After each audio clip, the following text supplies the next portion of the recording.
Welcome back, Wealth Leads. In today's video, I'm going to be going over the top 5 dividend stocks to buy in May, and I'm actually going to be investing $200 into each of these stocks at the end of the video in my own dividend investing portfolio, so stay tuned. So last month, I started a brand new dividend investing portfolio with $1,000 where I picked 5 stocks and invested $200 into each of them.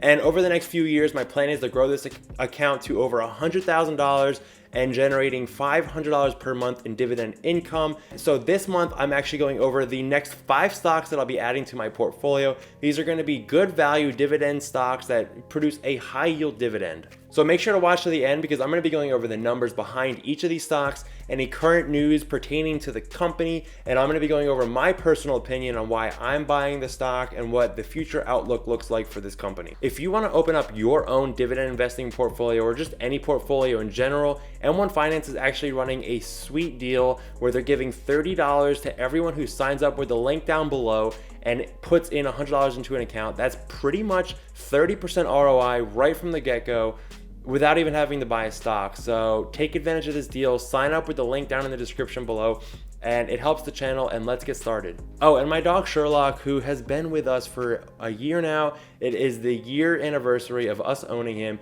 He's really excited and he just wants to have everybody smash that like button. That's all he asked for, and for that I'll put a picture of him right here.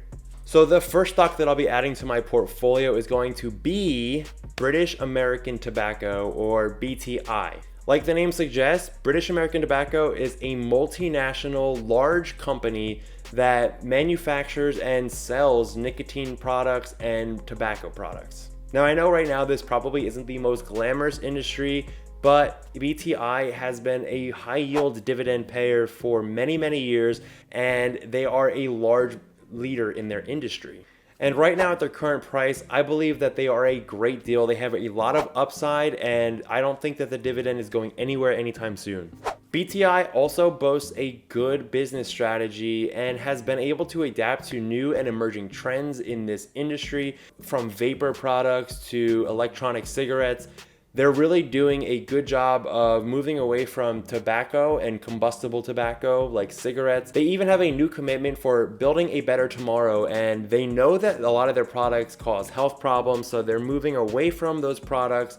Hopefully over the next, several decades, they're moving away from that, minimizing the health impact that they have, and moving towards more sustainable and healthier products that their customers can migrate to. So BTI is a very profitable company, and I can see them being very profitable for many years to come. They've been able to hold their profits pretty steady in 2020 and coming in well above their sector medians in gross margin, EBIT margin, EBITDA margin, and net income margin. So they're really doing a great job, and I think that their dividend is pretty safe and secure. That is exactly why I'll be adding them to my portfolio, and I look forward to seeing where they go in the future. Oh yeah, and their dividend yield is at 8% right now, and with their current price being what it is, I think they have a ton of upside. So they have a ton of upside for appreciation as well. So keep that in mind, and that is exactly why I'll be adding them to my portfolio. The second stock that I'll be adding to my dividend portfolio this month is going to be Realty Income, with a stock ticker symbol of O. That's right, their stock ticker symbol is O. So Realty Income is a company that I've actually been following for a very long time. I have them set up on all my, watch lists and finance alerts. They're a great company. They're actually what is known as a REIT, or what is a real estate investment trust. Now, the cool thing about this stock is that it actually will pay out a dividend every single month. A lot of companies pay out quarterly, so 4 times a year. Realty Income actually pays out 12 times per year, every single month. So if you are looking for a solid stock, solid value that pays out monthly dividends, Realty Income is the one to go with. A little bit of background, Realty Income has had a solid 25 consecutive years of paying out a dividend and growing that dividend, which means it also is a dividend aristocrat. I'm really excited to start investing with this stock because it's currently yielding 4% on a yearly basis, paying out monthly. That's going to be a great dividend stock to own, and it's really going to start compounding the portfolio and having that snowball effect. They've even continued to report really healthy growth even with economic headwinds, especially in the real estate market. They invest into a lot of commercial real estate, and with everything that went on in 2020 and what's going on now with the pandemic, they're doing really, really well, and they're continuing to post really healthy income reports. This is because Realty Income does a great job at diversifying across commercial real estate, and its portfolio consists of more than 6,500 commercial properties across 51 different industries. Industries like convenience stores, drugstores, dollar stores, grocery stores, and many, many more. So there's no wonder why they continue to post really, really healthy income. And throughout 2020, they actually posted a 98% occupancy rate. So they're holding on to their tenants, they're signing long-term contracts in these commercial real estate properties, and they're really doing a great job at maintaining their tenants. They even had an 11% revenue growth in 2020, so if they can weather 2020, they can weather anything that's thrown at them, in my opinion. This is a great stock to own, and I don't see them going anywhere anytime soon, and I'm going to be holding on to them for a very, very, very long time. I'll probably be adding more of them to my portfolio in future videos, so stay tuned for that. The third stock that I'm going to be adding to my portfolio this month is going to be Enbridge, with the stock ticker symbol ENB. So Enbridge is actually a leading North American energy infrastructure company.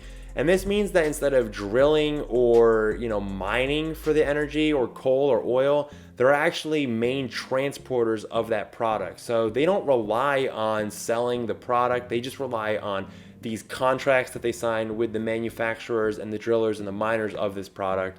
And all they do is they transport it. In fact, they transport about 25% of all the crude oil produced in North America, 20% of all natural gas consumed in the US, and they serve about 3.8 million retail customers in Canada.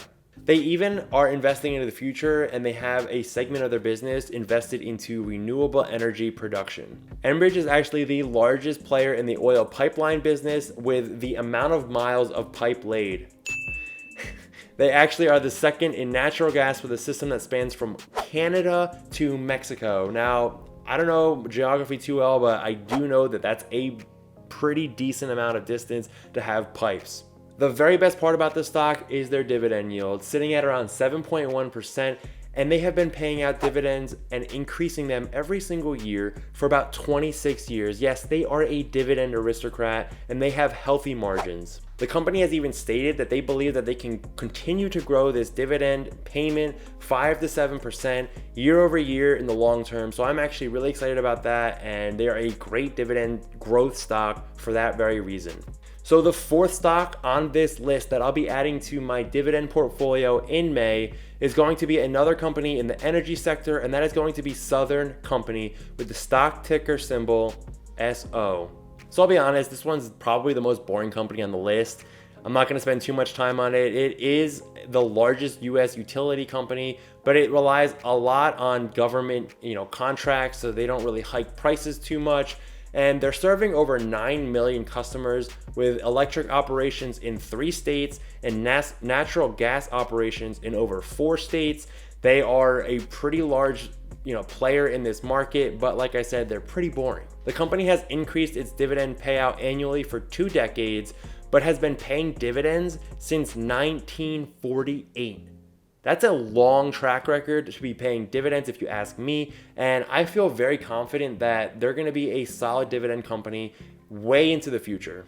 Their yield is hovering around 4.2%, which makes them a healthy, high dividend yielding company. The only potential hiccup with this company, from when I was doing my research, is that they've had trouble finishing a project in Georgia, building 2 nuclear power plants, but they seem to have gotten that back on track, and they are going to be finishing them up pretty soon. And once that's behind them and in their rearview mirror, I see this company getting back to normal and just having business as usual with a solid dividend yield. Now, the fifth and final company that I'm going to be adding to my dividend portfolio is one that you've probably heard of time in and time out.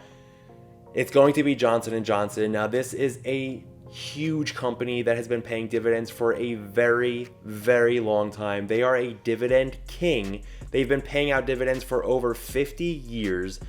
And they've been increasing their dividend for over 50 years too. So it's a great company. And I think that right now they're at a really good value because of a few of the issues that they've been having. Their stock value isn't necessarily where it could be in the future once they get past these issues. I personally love this company. They're located a stone's throw away from where I live and where I work. And I went to Rutgers University, which is actually in the hometown of where J&J was founded in New Brunswick, and is where their headquarters is. So I'm very familiar with this company and I love it for that reason. There are three main business segments that they function in are going to be consumer health, pharmaceuticals, and medical devices. Now, each of these segments is a multi-billion-dollar segment. They actually run over 260 different operating companies that make up this entire business. Honestly, it's crazy to think about how big they are and what they've been able to accomplish since 1800s when they were founded, but it's just such a large company. They have such great brand equity in some of the brands like Band-Aid. It's just unbelievable. And they've been paying out dividends really, really well, and it's a solid stock. And I think that once they get past a few of the hurdles that they've had, a few of the lawsuits against them, baby powder, and some of the issues that they found with that, I think that it's a really great company to invest in long term, and it's got a really good future prospect. Now, they are a dividend king, as I mentioned. Their yield is around 2.6%, which I know isn't the highest yield, but considering the solid foundations that this company has, such a large moat, which is a term popularized by Warren Buffett to describe the ability for a business to sustain a competitive advantage over its competitors, I think that J&J is a solid investment for any investor who wants to put a stock in their portfolio that's going to produce dividends for many years to come. I think that they have a really good growth potential and that they're just a solid company to invest in. So to recap, the 5 stocks that I'm investing in this month and that I'm adding to my dividend investing portfolio are going to be British American Tobacco, Realty Income Group, Enbridge, Southern Company, and Johnson & Johnson. Now, if you would like to watch the first video in this series where I go over my entire strategy and my plan really in depth, you can check that video out right up here. I'm going to put it right there. If you would like to learn more about M1 Finance, you could check that video out right here. And if you want to subscribe for future videos around dividend investing, you can subscribe using this button right here. Thank you for watching and continue to build your financial fitness. Thank you.